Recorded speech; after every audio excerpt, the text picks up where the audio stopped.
Okay, what's going on, guys? So we have the IcyBreeze portable air conditioner cooler in front of us.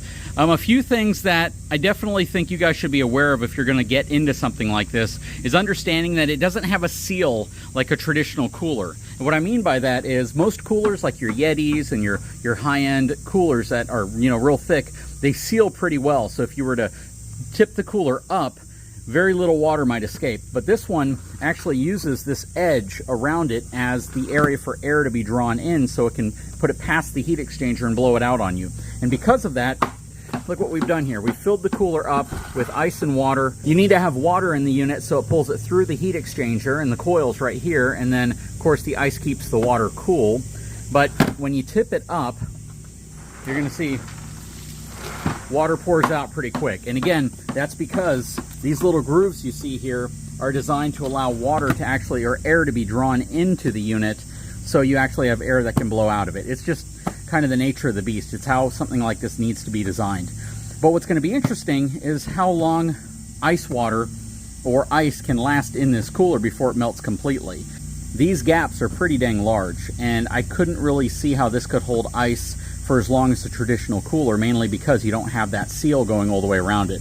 But what we're going to do is we're going to put this thing out in the sun, and we're going to come back to it periodically and see how long the ice lasts inside of this cooler, because there's still a good amount of ice inside of here, and I want to see how long you could practically expect the ice to last in here when the cooler is not being used as an air conditioner, when you're just using it as a cooler.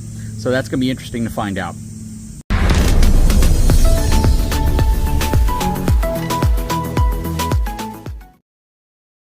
Okay, so the sun is actually going to move this way. So sitting right here, it's going to be exposed most of the day.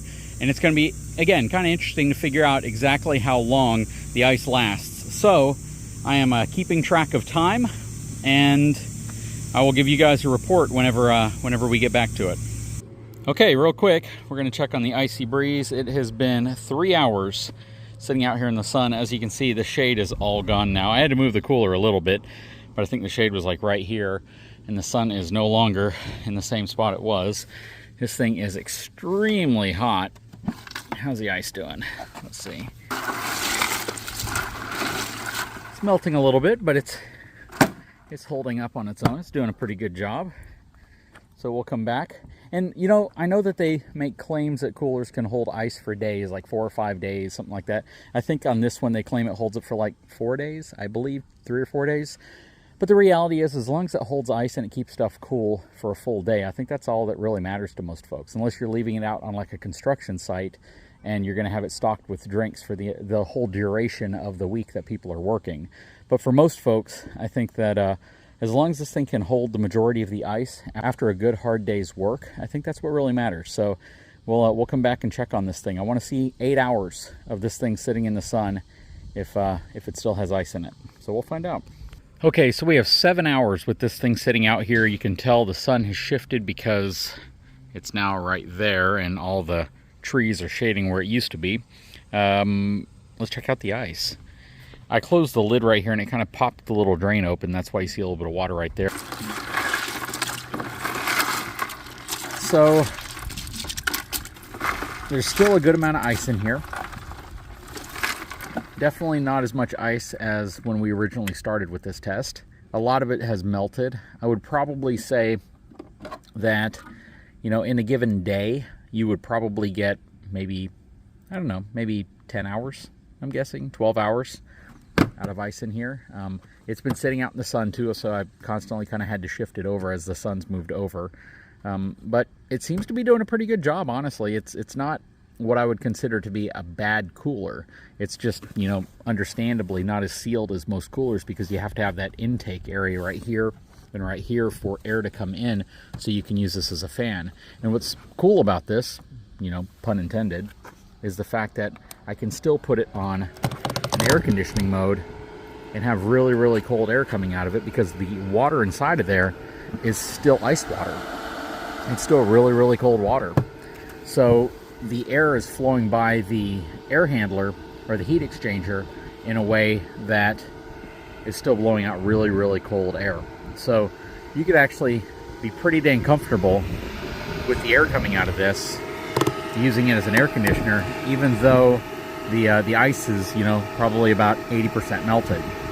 And that's a really cool feature. So again, even if the ice in there is almost melted, as long as it's keeping the water cold, you're still getting the same functionality of using this as an air conditioner. And I can definitely appreciate that because it's blowing out some really nice, cool air right now.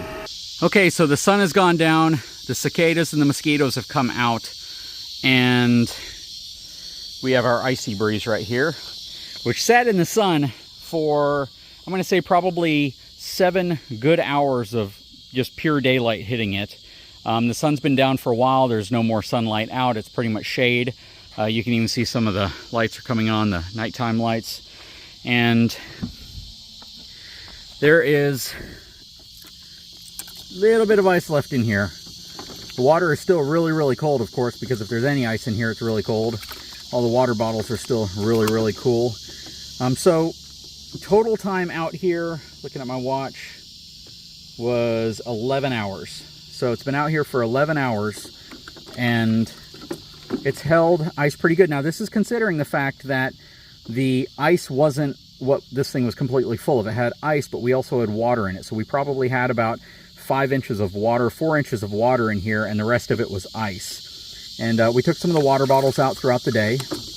And yeah, it seems to be doing good. I mean, it's holding ice relatively well. It would definitely get you through a full working day, even if you're using the air conditioning portion of this. So that's really nice. I gotta say, overall, I'm pretty dang impressed with it. I think the one major gripe, or the two major gripes, let's just get these out of the way. The cooler quality itself, I believe, is a little subpar. Now, again, if you compare this to like a Yeti, or you compare this to some of those, you know, extreme coolers, those coolers are really heavy. They use really dense foam. The sidewall thickness is thicker. This is certainly not as thick. I think they made a claim that this is like twice the foam. This is probably like twice the foam of a cheaper Igloo cooler, but it's certainly not twice the foam of like a Yeti or some of those other more expensive coolers. But the thing to keep in mind is a Yeti equivalent size to this probably costs about as much as this does, if not more, especially if you're not getting it with the battery. If you opt to not get the battery, it shaves $100 plus off of the price. And yeah, Yeti is going to cost as much as this, but it's not going to do what this can do, even though it may hold ice longer. But in reality, one of the reasons why the ice melts relatively quickly in here is because these vents on the side, which allow air to be drawn in, so the air can come out through here and blow on you. That, of course, is going to allow warm air into the cooler, which is possibly going to melt the ice quicker as well. And then as you draw this warm air in, it's going through the heat exchanger. It's coming out as warm water. Not really warm water, but warmer water. And that's going to cause the ice to melt also relatively fast. So you kind of have a double whammy working against you. The seal up against the edge, this is just plastic. There's no foam seal here. And you can see that there's no foam seal here as well. So there's not really an airtight seal at all. It's not really meant to be an airtight seal, again, because you have the return air per se. You have the incoming air coming through these gaps on the edge to feed the fan, which is going to blow the air on you. So cool design. I think functionally you have to build it this way because, quite frankly, if you want air to come through the heat exchanger, you're going to have to get air into this device to do that, and that's the only way they really figured out to do that. Now, perhaps they could have used like a foam or like something that was porous right here, so you could create kind of partial seals. The challenge you'd have there is you'd restrict how much air you could blow out on somebody, and as it stands, this blows a lot of air out on you, more so than I anticipated. So there has to be a pretty dang good sized fan built into this unit to really give you that much airflow. Overall, I'd have to say this is a pretty dang awesome product. You know, all I'm pointing out are some slight flaws, but again, if they built this thing like a Yeti, if they built the sidewalls thicker, more robust, if they put, you know, more expensive wheels on it instead of plastic wheels, if they put a more robust handle instead of like a hollowed out piece of plastic here, the price of it would be more expensive. Because imagine if you built this into a Yeti, you would probably be talking about $1,000 cooler. Not even kidding you. The components here, I'm not going to say are outrageously expensive components. I mean, you could probably certainly find someone who could manufacture this for an affordable price. The challenge is making it so it all goes together as one cohesive package that doesn't look like crap. I mean, this thing looks really nice. It's absolutely a customized product. It is not just something that was hodgepodge thrown together like you see a lot of people make their own, you know, swamp cooler where they put a Walmart fan on top of an igloo and they cut a hole in it and they have a pipe coming out and they've made their own, you know, little swamp cooler that blows humid air on them. This is purpose-built. It's specifically built to do what it does. It's designed with a lot of thought. A lot of engineering has gone into this. Absolutely, I can say that this is a very well engineered product. They've definitely thought this thing through, and it works really well, especially, you know, using the 10 amp hour 12 volt battery, getting you 6 hours of runtime on this thing, and blowing you really nice cold air. That's a good thing, especially if you get this if you get the Platinum or the premium version of it, where you get the extreme cool feature, which again, it pumps more water through the heat exchanger so the pipes stay cooler, so you get cooler air blowing on you. Yes, it does melt the ice a little quicker, but you know, that's just kind of what you get whenever you get something like this. Overall, I got to give it a big thumbs up. Like I said, cool product.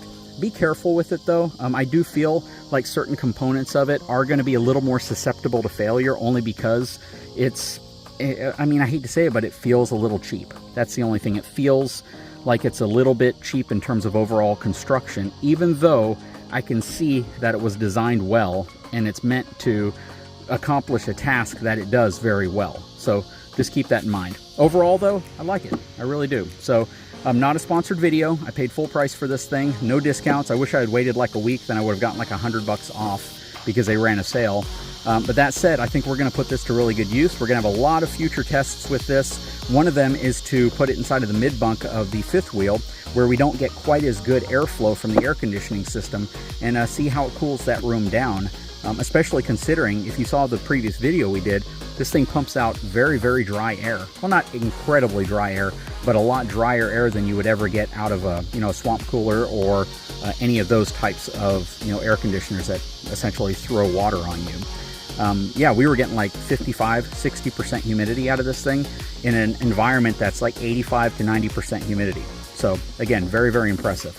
I will put a link to this in the description because I can honestly say I do recommend it. If you have a camper, if you have a tent, if you just want to, you know, enjoy the back of your pickup truck at a game, or just cool the inside of your truck and not run the engine, this can do it for you, especially because it has the battery pack on it.